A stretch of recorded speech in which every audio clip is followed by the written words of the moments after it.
శ్రీ గురుభ్యో నమ. వ్యాస విరచిత శ్రీమద్భాగవతంలో దశమ స్కందంలో నేడు మనం 45వ అధ్యాయం చెప్పుకుంటున్నాం.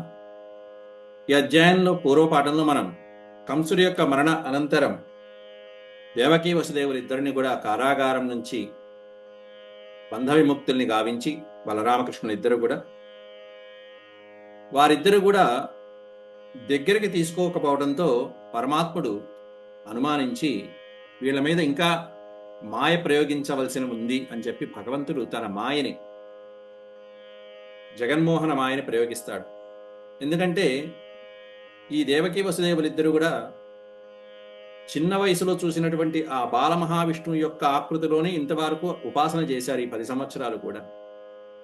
అందువల్ల అటువంటి బాలుడైనటువంటి శ్రీ మహావిష్ణువుని మనం ఎలా దగ్గరికి తీసుకుంటాం, ఏ విధమని ఆశీర్వదిస్తాం మనం అనేటువంటి సంశయంలోనే ఉండిపోయారు వాళ్ళిద్దరు.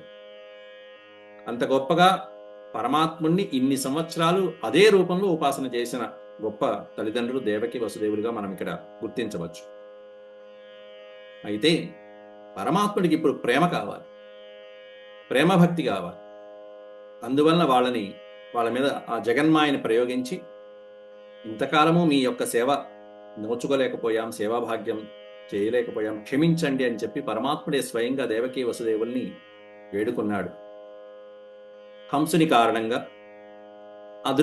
అది కూడా చిన్న వయసులోనే రక్షించగలిగినటువంటి శక్తి ఉన్నప్పటికీ కూడా దైవ కార్యం వలన ఇంతకాలము వేచి ఉండవలసి వచ్చింది, పరాధీనత కారణంగా అన్నట్టుగా స్వామి చెప్పుకుంటూ వచ్చారు. అంతా అయిపోయిన తర్వాత ఆ మాయ ప్రయోగం అనేటువంటి దానివల్ల బలరామకృష్ణులు ఇద్దరినీ కూడా హక్కుని చేర్చుకుని ఒడిలో కూర్చోబెట్టుకుని ఆప్యాయంగా తల్లిదండ్రులు వారి యొక్క ప్రేమానురాగాలను పంచుతారు. పరమాత్ముడు కూడా వారిని ఆ విధంగానే తృప్తిపరిచి ఆ తర్వాత ఈ ఉగ్రసేన మహారాజుని ఆ మధురా నగరానికి మహారాజుగా చేయడం జరుగుతున్నది. అంతేకాకుండా అనేక ప్రాంతాలకి వెళ్ళిపోయినటువంటి యాదవ వీరులందరినీ కూడా రప్పించి వాళ్ళకి తగినటువంటి వసతిని కూడా, ఆ మధురా నగరంలో వాళ్ళకి తగినటువంటి వసతిని అంతా కూడా ఏర్పాటు చేశాడు శ్రీకృష్ణ పరమాత్ముడు. అవన్నీ కూడా నేటి అధ్యాయంలో ప్రవచనంలో చూద్దాం. ముందుగా భగవత్స్మరణ చేసుకుని శ్లోక ప్రవచనం ప్రారంభించుకుందాం.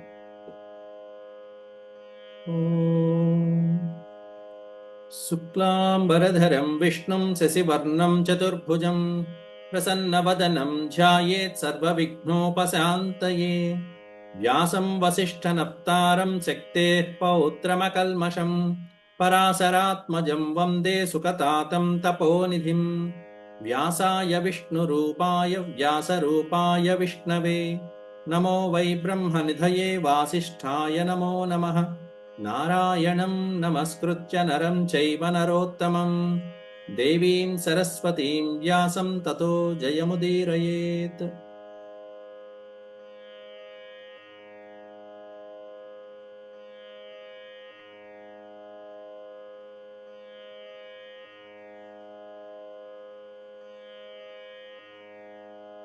శ్రీసుక ఉవాచ. సుఖయోగేంద్రుల వారు పరీక్షిత్ మహారాజుకి ఈ వివరాలన్నీ ఉపాఖ్యానాన్ని వర్ణిస్తూ, ఇది మాయా మనుష్యస్య హరేర్విశ్వాత్మనో గిరా మోహితావంకమారోప్య పరిష్వద్యాపతుర్ముదం.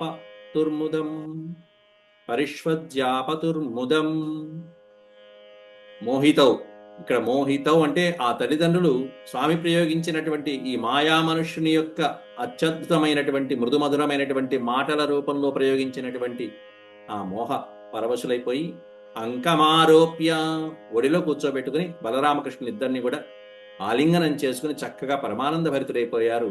ఇన్ని సంవత్సరాలు ఎడబాటునంతా కూడా ఒక్క క్షణకాలంలో తీర్చుకున్నారు బలరామకృష్ణుల యొక్క సాంగత్యంతో. ఆ తర్వాత ఆ ఆనందాన్ని తట్టుకోలేక తల్లిదండ్రులు ఇద్దరు కూడా ఓ పక్కన ఆనంద భాష్పాలు విడుస్తున్నారు. ఇక్కడ సించంతావశ్రుధారాభిః స్నేహపాశేన చావృతౌ నకించదూచతు రాజన్ బాష్పకంఠౌ విమోహితౌ. సించంతౌ అశ్రుధారాభిః అన్నారు. అశ్రుధారల చేత తడపబడుతూ ఆ ఒళ్ళో కూర్చున్నారు పిల్లలు. ఒళ్ళో కూర్చుంటే పెద్దవాళ్ళకి ఇక్కడ ఏమైనా కన్నీళ్లు గారిపోతున్నాయి, అశ్రుధారలు. దేనివల్ల? స్నేహపాశేన చ ఆవృతౌ. ఓ పక్కన ఆ అనురాగము ఆప్యాయతలు వాటి మీద వచ్చినటువంటి ఆనంద భాష్పాలు ఏవైతే ఉన్నాయో ఆ అశ్రుధారణతో ఆ పిల్లల్ని అభిషేకం చేస్తున్నట్టుగా, పరమాత్మని అభిషేకం చేస్తున్నట్టుగా అశ్రుధారణతో తడిపేశారట.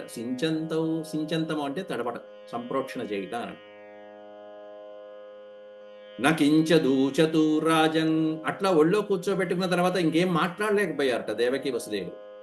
ఎందుకంటే ఆ కన్నీటితో వాళ్ళ కంఠం అనేటువంటిది బాష్ప కంఠౌ విమోహితౌ, ప్రేమానుపాశాలతో బంధించబడిపోయి గద్గదమైనటువంటి స్వరంతో, ఓ పక్కన ఆనంద భాష్పాలతో, అటు సరిగ్గా చూడలేక ఇటు సరిగ్గా మాట్లాడలేక కేవలం స్పర్శ సుఖాన్ని అనుభవిస్తూ నకించ దూచతు రాజన్. ఆయన యొక్క పరమాత్మని యొక్క స్పర్శ సుఖంలో ఆయన ఒడిలో కూర్చుంటే ఇంకా ఏం మాటలు వస్తాయి? హాయిగా ఆనందంగా చూస్తూ ఉన్నారు. పక్కన పరవశమైపోతున్నారు తల్లిదండ్రులు ఇద్దరు కూడా. ఏవమాశ్వాస్య పితరౌ భగవాన్ దేవకీ సుతః మాతామహం తూగ్రసేనం యదూనాం అకరో నృపం. ఏవమాశ్వాస్య పితరౌ. ఈ విధంగా తల్లిదండ్రుల్ని ఆశ్వాస్య అంటే శాంతింపజేసి, ఊరడింపజేసి, ఇన్నాళ్ళు పడినటువంటి తాపాన్నంతా కూడా తీర్చి, భగవాన్ దేవకీసుతః, దేవకీసుతుడైన, ఇప్పుడు దేవకీసుతుడు అని ప్రయోగిస్తారు. ఇప్పుడు దాకా నందసూనుడు అని అంతకుముందు ప్రయోగించినటువంటి వాళ్ళు కాస్త ఇక్కడ దేవకీసుతుడు అని ప్రయోగిస్తూ ఉంటారు. దేవకీసుతుడు అయినటువంటి శ్రీకృష్ణ పరమాత్ముడిని ఆ తర్వాత పరమాత్ముడు మాతామహంతు ఉగ్రసేనం. మాతామహుడు అంటే తల్లికి తండ్రి అయినటువంటి ఉగ్రసేనుడు అని అర్థం. అక్కడ మాతామహుడు అంటే తల్లి వైపు నుంచి వచ్చిన తాతగారు, తల్లికి తండ్రి. పితామహుడు అంటే తండ్రి యొక్క తండ్రి, పితామహుడు అంటే. మాతామహం పితామహం, తాతగారులు ఇద్దరు ఉంటారు కాబట్టి తండ్రి వైపు అమ్మ వైపు యొక్క తండ్రిని మాతామహుడు అంటారు. మాతామహంతు ఉగ్రసేనం. అలా తల్లికి నాన్నగారై అయినటువంటి ఉగ్రసేనుడి. ఎందుకంటే కంసుడి తండ్రి ఉగ్రసేనుడు, కంసుడును దేవకి ఇద్దరు చెల్లెలే. కంసుడికి చెల్లెలు, దేవకి కాదు. మాతామహంతు ఉగ్రసేనం యదూనా అకరో నృపం. మొత్తం యాదవులందరికీ కూడా మహారాజుగా శ్రీకృష్ణ పరమాత్ముడే దగ్గర ఉండి చేశాడు. తాత, మహారాజుగా నువ్వు ఉండాలి. కంసుడి దశ అయిపోయింది, నీ కుమారుడి యొక్క దశ అయిపోయింది. ఇప్పుడు నీ మహద్దశ పట్టబోతుంది. చక్కగా ఇన్నాళ్ళు నువ్వెన్నో కష్టాలు పడ్డావు, కంసుడి యొక్క పరిపాలనలో నువ్వెన్నో కష్టాలు పడ్డావు, మా అమ్మా నాన్న పడ్డట్టే నువ్వు పడ్డావు.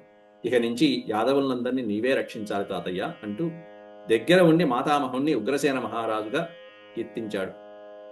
ఆహ చాస్మాన్ మహారాజ ప్రజ్ఞాశ్చాజ్ఞప్తుమర్హసి యయాతి శాపాద్ యదుభిః నాసితవ్యం నృపాసనే అన్నాడు అక్కడ.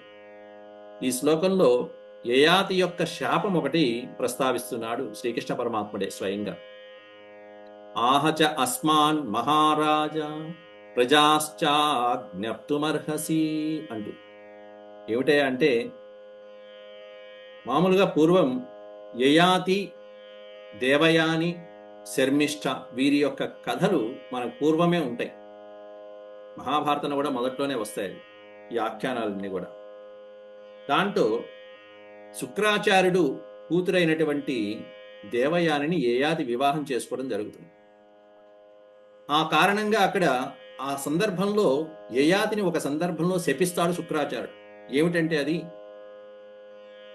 దేవయానితో కాకుండా శర్మిష్ఠతో కూడా ఉంటున్నాడు, రహస్యంగా ఉంటున్నాడు అనేటువంటి విషయం తెలుసుకుని యయాతిని శుక్రాచార్యుడు శాపం పెట్టడం జరిగింది. ఏమిటంటే నువ్వు వృద్ధాప్యాన్ని పొందుతావు అని చెప్పి. అంటే అప్పటికప్పుడు మారిపోతాడు యయాతి, కాస్త రూపమంతా వృద్ధుడి యొక్క రూపం అయిపోతుంది.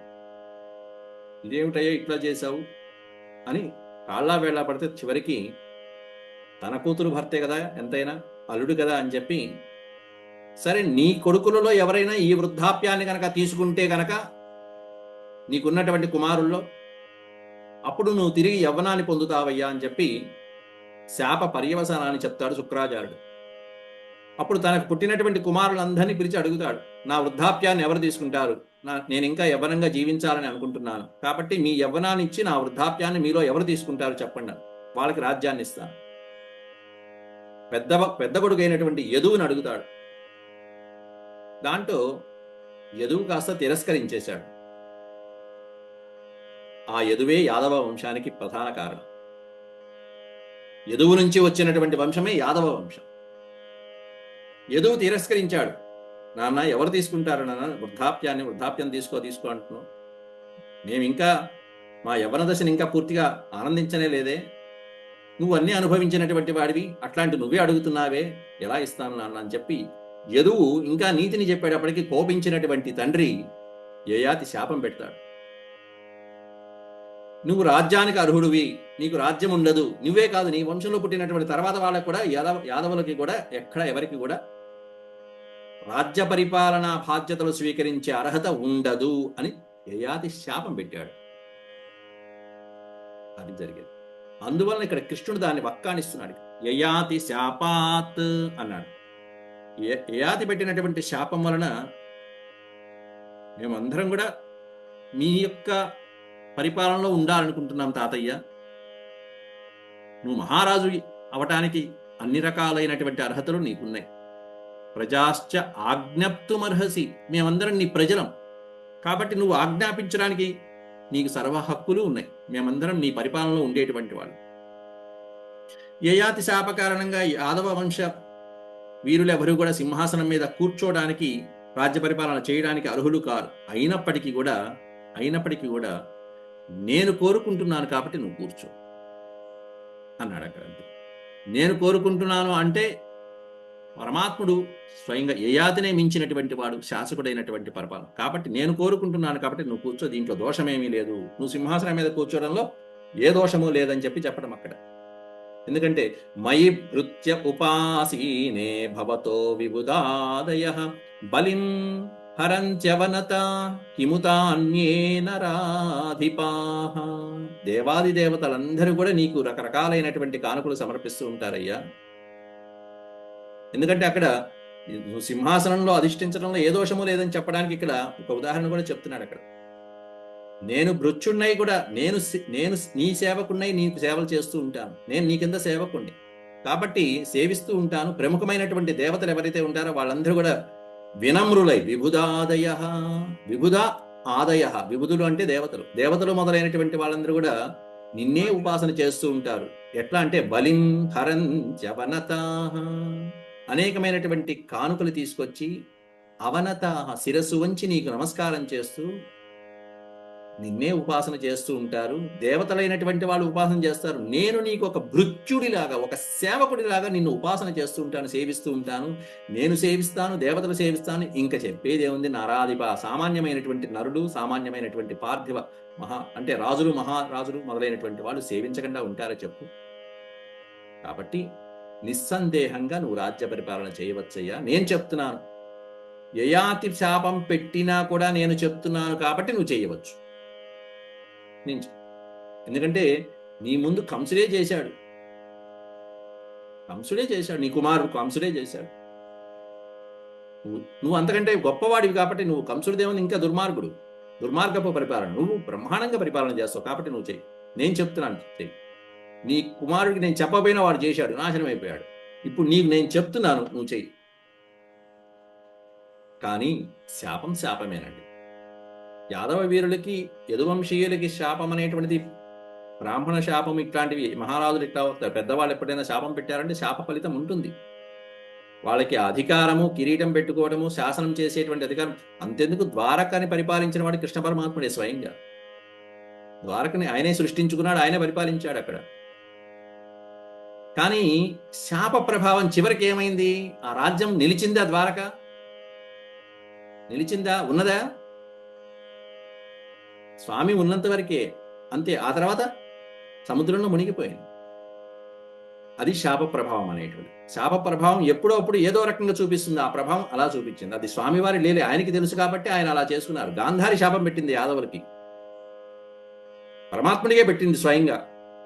నీ యాదవ వీరులందరూ ఈ విధంగా నశిస్తారని గాంధారి శాపం ఉంది. నువ్వు ఈ విధంగా నశిస్తావని చెప్పి కూడా ఉంది శాపం. కాబట్టి అట్లాంటి శాపాలు యాదవ వీరులకి ఉన్నాయని కృష్ణ పరమాత్ముడికి తెలుసు. ఆ శాపాన్ని కూడా నిర్వహించే బాధ్యత ఆయనే తీసుకున్నాడు, పైగా పరమాత్ముడే తీసుకున్నాడు. కాబట్టి అవన్నీ నేను చూసుకుంటాననే భరోసా ఇస్తున్నాడు ఇక్కడ. అటువంటి అవాంతరాలు ఏమైనా వచ్చినా నేను చూసుకుంటాను. కాబట్టి మయభృత్య ఉపాసీనే, నేను సేవకుడిగా ఉండి నేను నీకు సేవ చేస్తుంటే ఇక మామూలు సామాన్యమైనటువంటి నరాధకులు చెప్పేదే ఉంది తాతయ్య, హాయిగా ఎక్కి సింహాసనం చేసి రాజ్య పరిపాలన చేయవయ్యా అన్నాడు. సర్వాన్ స్వాన్ జ్ఞాతి సంబంధాన్ దిగ్భ్యః కంస భయాకులాన్ యదు వృష్ణ్యంధక మధుదాశార్హ కుకురాదికాన్ యదు వృష్ణ్యంధక మధుదాశార్హ కుకురాదికాన్ సర్వాన్ స్వాన్ జ్ఞాతి సంబంధాన్ దిగ్భ్యః కంస భయాకులాన్, దిగ్భ్యః అనేకమైనటువంటి దిక్కులలో ఉన్నటువంటి కంస భయాకులాన్, కంసుడి వలన భయపడి వెళ్ళిపోయినటువంటి యాదవ వంశ వీరులు ఎవరైతే ఉన్నారో అనేక దిక్కులకి వెళ్ళిపోయారు వాళ్ళందరూ కూడా, అన్ని దిక్కులకి. అట్లాంటి కంస దురాగతాన్, కంసుడికి భయపడి 4 దిక్కులకి పారిపోయినటువంటి యదువంశ వృష్టి వంశ వీరులు ఎవరైతే ఉంటారో, యదు వృష్టి అంధక మధుర్ దాశార్హ కుకుర ఆది, చివరికి అన్ని పెట్టాడు. వీళ్ళందరూ కూడా యాదవులలో ఉన్నటువంటి చిన్న చిన్న విభాగాలు మాత్రమే. యదు వృష్ణి అంధక మధు దాశార్హ కకురాది కుకుర ఆది అన్నాడు. ఆది అంటే ఇంకా ఉన్నాయి, ఇంకా దాంట్లో సబ్ డివిజన్స్ లాగా అంతర విభాగాలు లాంటివి కూడా ఉన్నాయి. ఇట్లాంటి యాదవ వంశ వీరులందరినీ కూడా సర్వాన్ జ్ఞాతి సంబంధాన్, జ్ఞాతులు వీళ్ళందరూ కూడా తన వాళ్ళు, తన వంశం వాళ్ళు. అట్లాంటి వాళ్ళు కంసుని యొక్క క్రూరమైనటువంటి అకృత్యాలకు భయపడి అనేక దిక్కులకి వెళ్ళిపోయి వాళ్ళు ఎక్కడెక్కడో నివసిస్తున్నారు, వలస వెళ్ళిపోయి. అలా వలస వెళ్ళిపోయినటువంటి వాళ్ళందరినీ కూడా శ్రీకృష్ణ పరమాత్ముడు పిలిపిస్తున్నాడు. ఇక్కడ ఉగ్రసేన మహారాజు పరిపాలిస్తున్నాడు. ఇక మీకు భయం అక్కర్లేదు, నేను ఇక్కడే ఉన్నాను, నేను బృందావనం వెళ్ళటం లేదు, నేను మధురలోనే ఉన్నాను. కాబట్టి వెళ్ళిపోయిన వాళ్ళందరూ చక్కగా తిరిగి రండి, మనమందరం కలిసి జీవిద్దామని అన్నట్టుగా మొత్తం అందరినీ, అక్కడికి వెళ్ళినటువంటి బంధువులందరినీ కూడా మళ్ళీ పిలిపించారు. వాళ్ళు ఎక్కడో వలస వెళ్ళిపోయి కాంతిశీకుల్లా జీవిస్తున్నారు ఓ పక్కన. అట్లా వెళ్ళిపోయినటువంటి వాళ్ళందరినీ కూడా సభాజితాన్ సమాశ్వాస్య విదేశావాసకర్షితాన్, విదేశ ఆవాసకర్షితాన్ విడతీస్తే విదేశావాసకర్షితాన్ న్యవాసయత్ స్వగేహేషు విత్తై సంతర్ప్య విశ్వకృత్ సభాజితాన్ సమాశ్వాస్య. సభాజితాన్ వచ్చినటువంటి వాళ్ళని, ఈయన పిలుపు మేర తిరిగి వెనక్కి వచ్చినటువంటి ఎవరైతే యాదవ వీరులు మళ్ళీ ఉన్నారో, బెస్ట్ ఎగ్జాంపుల్ చూడండి. ఇప్పుడు కాశ్మీర్, అంతకుముందు కాశ్మీర్ నుంచి ఎంతమంది పండితులు వలస వెళ్ళిపోయి ఎక్కడెక్కడో బిక్కుబిక్కుమంటూ జీవిస్తున్నారు, ఎంతమంది మరణించారు. ఎందుకంటే కంసుల్ లాంటి వాళ్ళ నికృష్టుల యొక్క అకృత్యాలకి భయపడిపోయి. ఇప్పుడు మళ్ళీ కొంతమంది కాశ్మీరీ పండితులు తిరిగి వాళ్ళ నివాసాలకు వెళ్తున్నారు, వెళ్ళి హాయిగా జీవిస్తున్నారు ఇప్పుడు కొంచెం ధైర్యం తెచ్చుకుని. అట్లా వాళ్ళ నివాసాలు, ఇల్లు, వాకిళ్ళు అన్ని వదిలేసుకుని వెళ్ళిపోయిన వాళ్ళు అట్లా కంసుడి భయంతో వెళ్ళిపోయారు. ఇక్కడ వాళ్ళందరినీ పిలిపిస్తున్నాడండి శ్రీకృష్ణ పరమాత్ముడు. ఇది పరమాత్ముడు చేసిన పని. ఇప్పుడు కాశ్మీర్లో జరుగుతుంది. ఇక్కడ పుట్టపర్తి నుంచి దాదాపు 10 మంది కాశ్మీర్ వాసులు మళ్ళీ పండితులు వెళ్ళిపోయారు. మొన్న 1 సంవత్సరం కిందట మళ్ళీ మా స్థలాలు మాకు వచ్చాయని చెప్పి వెళ్ళిపోయారు హాయిగా. సభాజితాన్ సమాశ్వాస్య, అట్లా వెనక్కి తిరిగి వచ్చేసినటువంటి వాళ్ళందరినీ కూడా సమాశ్వాస్య, ఇది చాలా ముఖ్యమైనటువంటి విషయం.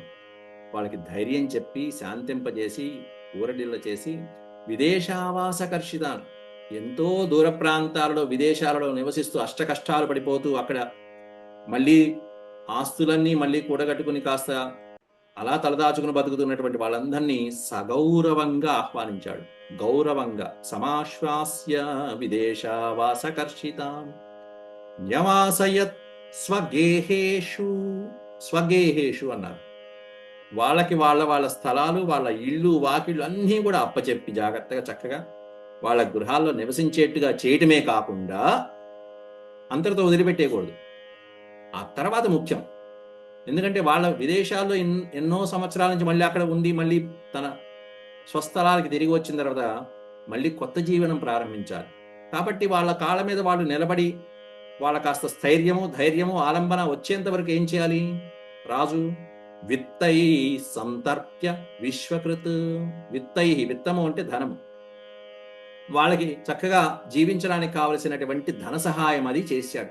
వాళ్ళ కాళ్ళ మీద వాళ్ళు నిలబడి మళ్ళీ వాళ్ళ వృత్తుల్ని వాళ్ళు చక్కగా పునర్వ్యవస్థ చేసేంత వరకు కూడా ఏ లోటు రాకుండా వాళ్ళకి గృహాలు, వసతి, ధనము, సంపద, ఐశ్వర్యం అన్నీ కలిగించాడండి శ్రీకృష్ణ పరమాత్మ. ఇది రాజకీయ నాయకులు ఇప్పుడు చేయవలసినటువంటి పనులు. ఎవరైనా వేరే ప్రాంతాల పల్లెటూళ్ళు ఎన్ని ఖాళీ అయిపోతున్నాయని పట్టణాలకి తరలి వెళ్ళిపోతున్నాయి, కేవలం వృత్తులు లేక. అట్లాంటి వాళ్ళని మళ్ళీ తెప్పించి వాళ్ళకి ఎటువంటి లోటు లేకుండా చేయాలనేటువంటి ఆ ఏదైతే పద్ధతి ఉందో అది ఆనాటి నుంచే ఉంది ఆ వ్యవస్థ. అది శ్రీకృష్ణ పరమాత్ముడే స్వయంగా చేశాడు. వెళ్ళిపోయినటువంటి యాదవ వీరుల్ని, కంసుడి భయంతో వెళ్ళిపోయిన వాళ్ళని పిలిపించడం ఏమిటి, వాళ్ళ గృహాలు వాళ్ళకి ఇప్పించడం ఏమిటి, అంతేకాకుండా వసతులు ఏర్పాటు చేసి వాళ్ళకి తగిన ధన సహాయం కూడా చేయడం ఏమిటి. ఎంత అద్భుతమైనటువంటి ప్రణాళిక ఇది. టౌన్ ప్లానింగ్ అంటారే, మోడల్ టౌన్ ప్లానింగ్లు. ఒక కొత్త రాజధాని నిర్మిస్తే ఏవైతే అవసరాలు ఉన్నాయో అవన్నీ కూడా ముందు ముందు వస్తూ ఉంటాయి. అది విశ్వకృత్. ఆ పేరు చూడండి ఎలా ఉపయోగించాడు. విశ్వ నిర్మాత అయినటువంటి వాడు ఈ విధంగా చేశాడు. విశ్వకృత్, సమస్తమైనటువంటి విశ్వని కృత్ చేసేవాడు. ఏం చేశాడే అంటే మళ్ళీ తిరిగి చక్కటి నగరాన్ని నిర్మించే కార్యక్రమంలో ఉన్నాడు. ఇక్కడ చాలా పేర్లు పెట్టచ్చు, కానీ విశ్వకృత్ అని పేరు వాడారు అక్కడ వ్యాసుడు. ఇది ఔచిత్యం అంటే సందర్భోచితంగా ఆ పదాలని, ఆ నామాలని అక్కడక్కడ వాడటం. కృష్ణ సంకర్షణ భుజైర్గుప్తా లబ్ధ మనోరథా గృహేషు రేమిరే సిద్ధా కృష్ణ రామగత జ్వరా. బలరామకృష్ణుల యొక్క అండదండలలో ఆ ప్రజలందరూ కూడా హాయిగా సుఖంగా జీవిస్తున్నారని వర్ణిస్తున్నారు ఈ శ్లోకంలో. కృష్ణ సంకర్షణ భుజైహి గుప్తా. భుజైహి అంటే వాళ్ళ యొక్క భుజబలంతో, గుప్తా, గుప్తా గోప్త రక్షించబడుతున్న వాళ్ళు. వాళ్ళ భుజాల కింద రక్షణగా ఉన్నటువంటి గోపాలకులు, యాదవ వీరులందరూ హాయిగా సుఖంగా ఉన్నారయ్యా.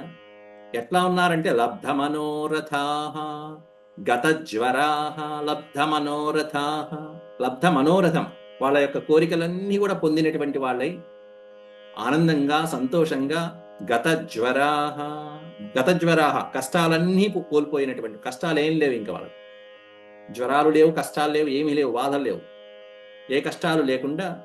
గృహేషు రేమిరే సిద్ధాః కృష్ణరామగత జ్వరాః. కృష్ణరాముని యొక్క, రామకృష్ణుల యొక్క అండదండలలో, వాళ్ళ నీడలలో సిద్ధాః చక్కగా వచ్చినటువంటి ఆ గోపాలకులు, యాదవ వీరులందరూ కూడా వాళ్ళ వాళ్ళ గృహాలలో సంతోషంగా జీవిస్తున్నారయ్యా.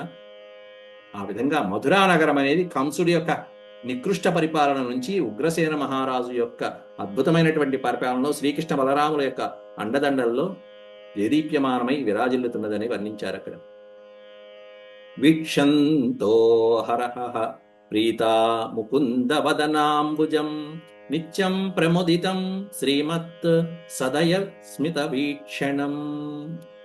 ఇక మధురాపురంలో కొత్తగా వచ్చినటువంటి వాళ్ళకు కూడా, ఇప్పటిదాకా ఉన్నటువంటి వాళ్ళకే కాకుండా అనేక దేశాలకి వలస వెళ్ళిపోయి తిరిగి వచ్చినటువంటి యాదవ వీరులు ఎవరైతే ఉన్నారో వాళ్ళకి కూడా శ్రీకృష్ణ పరమాత్ముని చూసి ఆనందంగా హాయిగా, ఆహా ఎంత బాగుందో పరమాత్ముని యొక్క ముఖారవిందమని చెప్పి వీక్షంతో అహరహ. అహరహ అంటే రాత్రింబవళ్ళు, ప్రతిరోజు, నిత్యము, ప్రతి నిత్యము కూడా శ్రీకృష్ణ పరమాత్ముని యొక్క ముకుంద వదనాంబుజం, ఆ ముకుందుడి యొక్క, పరమాత్ముడి యొక్క ముఖ పద్మాలని వీక్షించి చక్కగా ప్రీత, పరమ ప్రీతితో యాదవ వీరులందరూ కూడా నిత్యం ప్రముదితం శ్రీమత్ సదయస్మిత వీక్షణం. చక్కటి చిరునవ్వుని, చక్కటి చూపులని, ఆ ముఖ వదనాంబుజాన్ని చూస్తూ తన్మయమైపోతున్నారు నిత్యం మధురలో ఉన్నటువంటి ప్రజలందరూ కూడా, యాదవ వీరులందరూ కూడా. తత్ర, ఆ తర్వాత తత్ర ప్రవయసోప్యాసన్ యువానో అతిబలౌజసః పిబంతోక్ష్మై ముకుందస్య ముఖాంబుజసుధాం ముహుః. ఈ శ్లోకంలో ఎంత అద్భుతమైన శ్లోకమో.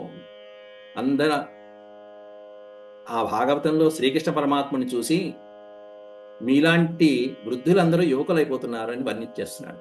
ఎందుకనంటే పరమాత్మని చూస్తుంటే, పరమాత్మని తలుచుకుంటే, పరమాత్మని గురించి చదువుతున్నా, వింటున్నా ఇంకా వృద్ధత్వం ఎక్కడ, మేమందరం యువకులం అంటూ ఉత్సాహంగా అందరూ తిరుగుతున్నారట. ఎందుకు, ఏమయ్యా అంటే మేము అమృతం తాగుతున్నామయ్యా అన్నారు. ఏమిటయ్యా అమృతం అంటే పిబంతోక్ష్మై ముకుందస్య, పరమాత్ముడి యొక్క అద్భుతమైనటువంటి ఆ దివ్యమైనటువంటి చూపులు అనేటువంటి ముఖాంబుజ సుధాం, సుధా అంటే అమృతము, ఆయన యొక్క ముఖం అనేటువంటి పద్మము నుంచి వచ్చినటువంటి అద్భుతమైనటువంటి అమృతాన్ని మేము రోలుతూ ఉంటే, ఆస్వాదిస్తూ ఉంటే, ఇక మాకు వృద్ధం ఏమిటి, వృద్ధాప్యం ఏమిటి, ఏమీ లేదు. ఎలా ఉన్నారంటే యువానో అతి బలౌజస, మామూలు బలం కూడా కాదుట, అతి బలౌజస, అత్యంతమైనటువంటి బల సంపన్నంగా కూడినటువంటి మంచి యువత యువకుల్లాగా ఉన్నారట ఆ మధురలో ఉన్నటువంటి ఎవరు, ప్రవయసో, ప్రవయస అంటే వయసు మీద పడినటువంటి వాడు, ప్రకృష్టం వయస ప్రవయస, ప్రకృష్ట వయస అంటే వయసు మీరినటువంటి వృద్ధులందరూ కూడా యువకుల్లాగా చెంగు చెంగుని తిరుగుతున్నారయ్యా. ఏం చేస్తున్నారంటే పరమాత్మని చూసి ఆనందపడుతున్నారు. తత్ర ప్రవయసో అపి ఆసన్, అక్కడ ఉన్నటువంటి వాళ్ళందరూ, ఆ వృద్ధులందరూ కూడా, వాళ్ళందరూ వృద్ధులే, కానీ ఇప్పుడు ఏమయ్యారు, జ్ఞాన వృద్ధులయ్యారు. ఏమొచ్చింది ఆ జ్ఞానం, ఇప్పటిదాకా లేనిదేంటి, ఇప్పుడు వచ్చింది ఏమిటంటే పరమాత్ముడి యొక్క ముఖాంబుజం. ఆ ముఖాంబుజం అనేటువంటి పద్మము నుండి వచ్చినటువంటి అద్భుతమైనటువంటి అమృతాన్ని ముహుహు మాటి మాటికి ఆస్వాదిస్తూ, చూస్తూ, తిరుగుతూ, చెప్తూ, ఆస్వాదిస్తూ, దాన్ని పిబంత, ఆ ఆస్వాద అమృతాన్ని అలా తాగుతున్నట్టుగా పరమాత్మనే చూస్తూ నిత్యము ఆ సేవలో తరించిపోయి వాళ్ళందరూ కూడా యువానో అతి బలౌజస అంటున్నారు. యువకుల్లాగా మారిపోయారయ్యా అంటూ వర్ణించాడు ఆ శ్లోకంలో. అద్భుతమైనటువంటి సంకేతంగా వర్ణించాడు. అంటే భగవంతుణ్ణి నమ్మితే, భగవంతుడి యొక్క భక్తి పారవశ్యంలో ఉంటే వయస్సు అనేటువంటిది అడ్డము కాదు అనేటువంటిది ఇక్కడ ప్రధానమైన అంశం. మనం ఏ పనైనా చేయొచ్చు, ఏదైనా వయసు అనేటువంటిది ఆనందానికి అడ్డమేం కాదు. మనకున్నటువంటి పంచమయ కోశాలలో పంచకోశాలు ఏవైతే ఉన్నాయో, ఆ పంచకోశాలలో చిట్ట చివరి ఆనందమయ కోశానికి వెళ్ళటానికి ఏం కావాలంటే విజ్ఞానం అనేటువంటి అమృతం కావాలి. ఆ విజ్ఞానం అనేటువంటి అమృతం దేని వలన వస్తుందంటే, ఇదిగో ఈ పరమాత్ముడికి సంబంధించినటువంటి అంశాలు నిత్యము పఠించినా, విన్నా, చదివినా, చెప్పినా, ఆ పరమాత్ముడి యొక్క కృపాదృష్టి మనపై పడినా కూడా ఇక వృద్ధాప్యం అనేది ఉండదు, ఆనందం ఉంటుంది. అంతేగాని వర్ణము, శరీరము నలుపు తెలుపు, లేకపోతే వృద్ధము, బాలుడు, యువకుడు మొదలైనటువంటి దశలు అనేటువంటివి కేవలం పైన ఉన్నటువంటి శరీరానికి కానీ అంతఃశరీరానికి ఉండదు. ఆత్మకు ఉంటుందా? ఆత్మకు ఉండదు. కాబట్టి భగవంతుడే భగవద్గీతలో చెప్పాడు, ఆత్మ అనేటువంటిది నిశ్చలమైనటువంటి, దానికి ఏ విధమైనటువంటి జరామరణాలు ఉండవు ఆత్మ, పరమాత్మ. అట్లాంటి ఆత్మ కలిగినటువంటి వారు, ఈ ఆనందమయ స్వరూపులైనటువంటి వారు బ్రహ్మానందాన్ని పొందుతూ ఉంటారు. మీరు తైత్రీయోపనిషత్తులో ఉన్నటువంటి బ్రహ్మానంద వల్లి గనక మీకు కొద్దిగా అవపాసనం ఉండుంటే గనక దాంట్లో ఇదే చెప్పుకుంటూ వస్తారు. మనకి పైన ఉన్నటువంటి అన్నమయ కోశము, దాని లోపల ఉన్నటువంటి ప్రాణమయ కోశము, మనోమయ కోశము, విజ్ఞానమయ కోశము, ఆనందమయ కోశాలు ఏవైతే ఉన్నాయో వాటిలో ఒకదాని మించి ఒకదాని తర్వాత ఒకదానికొకటి, చివరికి ఆనందమయ కోశం చేరుకోవాలంటే ఈ ఆనందం అనేటువంటిది ఉండాలి. ఈ ఆనందం ఎప్పుడు వస్తుందంటే పరమాత్ముడి యొక్క, ఇదిగో అమృతం, ఆ కృష్ణ పరమాత్ముడి యొక్క అద్భుతమైనటువంటి లీలల్ని చదువుతూ ఆనందంగా ఉంటే మనసు ఇంకా ఆనందమే ఆనందం, పరమానందం, అదే అమృతం. అంతకు మించిన అమృతం ఏమీ అక్కర్లేదు. ఆ అమృతంలో మనం నిత్యము దాదాపు ఒక 10 నెలల నుంచి మనం ఆనందంగా అనుభవిస్తూ ఉన్నాం ఆ సుధామృతాన్ని. కాబట్టి మనమందరం కూడా యువకులం కింద లెక్క. నేను కూడా కలిపేసుకున్నా. యువానో అతి బలౌజస అన్నాం అక్కడ. కాబట్టి అతి బలహ అంటున్నా, అత్యంతమైనటువంటి బలం కలిగినటువంటి వాళ్ళైనటువంటి జవసత్వాలు కలిగి ఉండటం, యువకుల వలె జవసత్వాలు కలిగి చక్కగా అద్భుతమైనటువంటి పరాక్రమంతో ఉన్నారు. ఏ కార్యాన్నైనా అవలీలగా చేయగలిగినటువంటి సమర్థత కలిగి ఉన్నారు ఆ వృద్ధులందరూ. ఎవరి ప్రభావంతో అంటే తత్ప్రభావంతో, ఆ పరమాత్ముని యొక్క సుధా అనేటువంటి. అథ నందం సమాసాద్య భగవాన్ దేవకీ సుతః సంకర్షణశ్చ రాజేంద్ర పరిష్వజ్యేదమూచతు.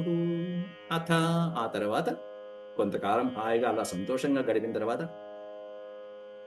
వీళ్ళతో పాటు బలరామకృష్ణులతో పాటు ఆ బృందావనం నుంచి వచ్చినటువంటి నందుడితో, తండ్రి అయినటువంటి నందుడు అక్కడే ఉన్నాడు.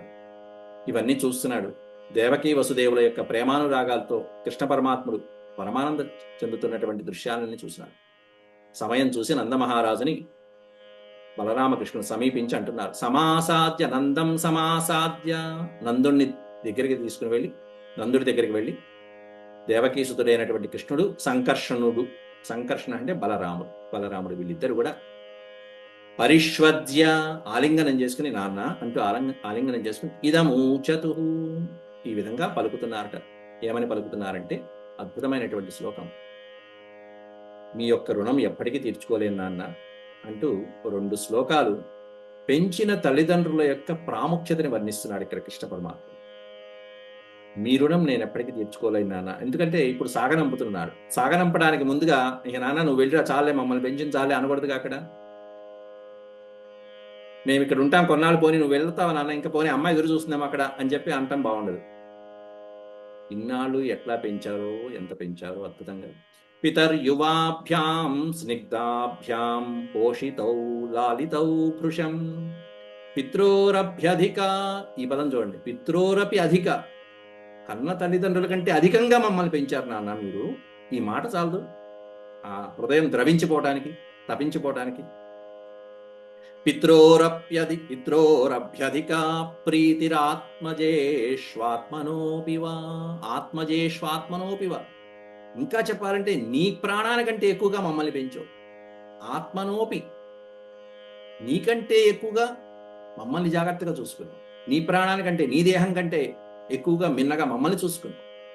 ఎవరు చూశారు అట్లా అంటే పితర్ యువాభ్యాం అన్నారు. యువాభ్యాం అంటే మీరిద్దరు, అంటే నంద యశోదరు, అమ్మా నాన్న అయినటువంటి మీరిద్దరు ఎట్లాంటి వాళ్ళు, ఎంత ప్రేమతో. స్నిగ్ధాభ్యాం పోషితం, ఎంతో అల్లారు ముద్దుగా మమ్మల్ని ఆ బాల్య వయసులో పెంచి ప్రేమించి, స్నిగ్ధ అంటే ప్రేమతో, వాత్సల్యంతో, మిక్కిలి ప్రేమతో మమ్మల్ని వాత్సల్యంతో దగ్గర తీసుకుని లాలించారు, పోషించారు.